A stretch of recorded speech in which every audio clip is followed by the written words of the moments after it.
L'Autorité de régulation des marchés publics, en abrégé ARMP, est une autorité administrative indépendante rattachée à la primature créée le 6 juin 2008. Depuis sa création jusqu'à aujourd'hui, cet organe ne dispose pas d'un code d'éthique et de déontologie ni un manuel de procédure spécifique.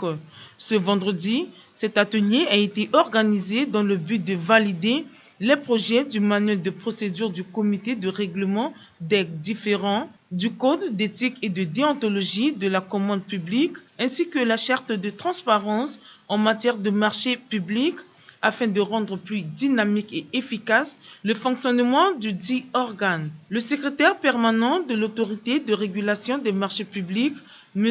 Aubin Martinet Koyanga, revient ici sur l'intérêt de ces documents. Ça reste notre volonté, depuis notre nomination, de pouvoir combler les vides juridiques au sein du système de passation des marchés centrafricains. Et lorsqu'on prend l'ensemble de ces documents, avec l'ambition et les projets sur le marché public de l'État, on se rend compte qu'il y a assez de vide. Et du coup, pour permettre d'aller vers la transparence, nous avons jugé utile de proposer ces 3 textes, le code d'éthique et de déontologie, qui va donc lier non seulement tous les acteurs de la chambre de passation, mais aussi les soumissionnaires et autres décideurs politiques. Et le deuxième document, c'est la charte de transparence.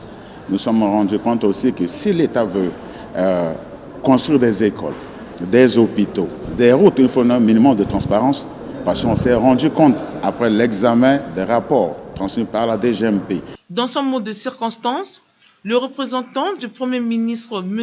Ernest Manda, a tout d'abord rappelé la mission assignée par l'Autorité de régulation des marchés publics avant de s'accentuer sur cette réforme qui, pour lui, déclenchera le processus de relance économique en matière des marchés publics. Vise à raffermir l'assainissement des finances publiques, à développer le marché intérieur et à consolider le processus de relance économique. À cet égard, je voudrais témoigner la reconnaissance du gouvernement à l'endroit de la Banque mondiale qui, au travers du projet Agir, contribue à l'accompagnement et à la consolidation des acquis de la réforme du système de passation des marchés publics dans notre pays.